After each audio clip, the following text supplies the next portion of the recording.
తెలంగాణను సమగ్ర అభివృద్ధి దిశగా నడిపించడమే లక్ష్యం. తానాఖాన్ 11వ రాష్ట్ర సదస్సులో ఐటీ మంత్రి దుద్దిళ్ల శ్రీధర్ బాబు తెలంగాణను సమగ్ర అభివృద్ధి దిశగా నడిపించడమే ప్రభుత్వ లక్ష్యమని, ఇందులో భాగంగానే వైద్య విద్యా రంగానికి పెద్దపీట వేస్తున్నామని రాష్ట్ర ఐటీ పరిశ్రమల శాఖ మంత్రి దుద్దిళ్ల శ్రీధర్ బాబు అన్నారు. Telangana hospitals, nursing homes association ఆధ్వర్యంలో కరీంనగర్లోని ప్రతిమ మల్టీప్లెక్స్లో నిర్వహించినటువంటి 11వ వార్షిక సదస్సు ముగింపు కార్యక్రమానికి మంత్రి శ్రీధర్ బాబు ప్రభుత్వ విప్ ఎమ్మెల్యేలతో హాజరయ్యారు. ఫోన్ ద్వారా బీసీ శాఖ మంత్రి పొన్నం ప్రభాకర్ మాట్లాడారు. ఐటీ మంత్రి శ్రీధర్ బాబు మాట్లాడారు. వైద్యం సేవ దృక్పథంతో కూడినదని, వైద్యులు సమాజ శ్రేయస్సు కోరుకుంటారని తెలిపారు. రాష్ట్రంలో వైద్య రంగం అభివృద్ధికి ప్రభుత్వం పరంగా అండగా ఉంటామని అన్నారు. వైద్యులు ఎదుర్కొంటున్నటువంటి సమస్యలను ముఖ్యమంత్రి దృష్టికి తీసుకుని వెళ్లి పరిష్కారానికి కృషి చేస్తానని అన్నారు. సదస్సులో వైద్యులు ఇచ్చిన సూచనలు, సలహాలు ముఖ్యమంత్రి రేవంత్ రెడ్డి, ఆరోగ్య శాఖ మంత్రి దామోదర రాజనరసింహ దృష్టికి తీసుకుని వెళ్లి సమస్యలపై సుదీర్ఘంగా చర్చించేందుకు ప్రత్యేక సమావేశం ఏర్పాటు చేసేలా చూస్తానని అన్నారు. రాష్ట్రాన్ని సమగ్ర అభివృద్ధి మార్గంలో తీసుకెళ్లే విద్య, వైద్య రంగాలపై ప్రత్యేక దృష్టి సారించనున్నారు. విద్యారంగం అభివృద్ధికి సంబంధించి అన్ని వర్గాలకు విద్యా సదుపాయాలు ఉండేలా పలు నూతన విధానాలను అమలు చేస్తున్నామని, ఇప్పటికే వాటి అమలులో స్పష్టమైనటువంటి పురోగతి కూడా కనిపిస్తోందన్నారు.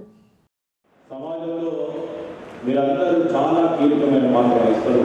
అందరికీ తెలుసు, భగవంతుడి తర్వాత మానవ రూపంలో కనబడే ఎవరంటే డాక్టర్స్ అని చెప్తా ఉంటాం.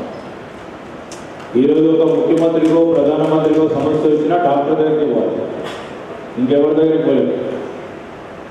So doctor is very important in each and everybody's life. అది ఫండమెంటల్ థింగ్. సో ఆ సందర్భంలో మిమ్మల్ని గుర్తించాల్సిన బాధ్యత మాపై ఉంది. ప్రధానంగా ప్రభుత్వంలో ఉన్న ఏ పార్టీకైనా మనం గుర్తించాల్సిన అవసరం ఉంది. ఇది మా బాధ్యత. దాంట్లో భాగంగా ఒకసారి మీరు చూస్తే, ఆనాడు డాక్టర్ రాజశేఖర రెడ్డి గారు స్వయాన ఒక డాక్టర్గా ముఖ్యమంత్రిగా ఉన్న తరుణంలో క్లినికల్ ఎస్టాబ్లిష్మెంట్ యాక్ట్కి సంబంధించి ఇక్కడే ఇదే కరీంనగర్లో ఒక సమస్య ఎదురైంది. ఆ సమస్యను పరిష్కారం తీసుకురావాలి, వారికి తెలిసిన వారుగా మరి ఒక ప్రధానమైన యాక్ట్ని కూడా తీసుకురావడం జరిగింది. ఎందుకంటే నేను కూడా ఆ శాసనసభలో ఉంటుంది. కనీసం ప్రభుత్వంలో పనిచేసిన డాక్టర్లందరికీ కూడా కనీస గౌరవం దక్కలేదు. ఆ ప్రభుత్వంలో హరీష్ రావు అనేటైనా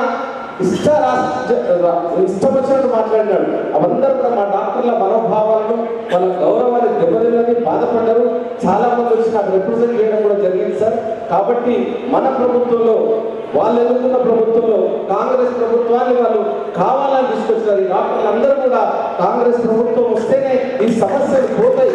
తప్పకుండా మన గౌరవ ముఖ్యమంత్రి గారు రేవంత్ రెడ్డి గారి దృష్టికి తీసుకెళ్లి మీరు వారి సమస్యలను సానుకూలంగా విని మళ్ళీ ఏదైనా మీటింగ్ మీకు ఒక సన్మాన సభ ఏర్పాటు చేసి కూడా వాళ్ళు చేస్తారు. కాబట్టి వాళ్ళ సమస్యలు చాలా ఉన్నాయి. అవి జిల్లాలో తెచ్చే పర్మిషన్ కానీ, లేకపోతే ఫైర్ విషయమే కానీ, ఇంకా వేరే సమస్యలన్నీ కూడా మీకు ఒక వినతి పత్రం ఇస్తారు.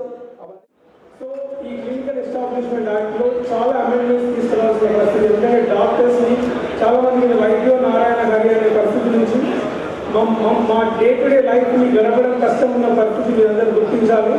అందరూ ఏమనుకుంటే డాక్టర్స్ అంటే liberative, very busy management handing lot, కానీ అలాంటి పరిస్థితి లేదు. ఇప్పుడు running a hospital becoming biggest cost to us. 27 regulatory bodies నుంచి పర్మిషన్ తీసుకోవాల్సిన పరిస్థితి ఉంది.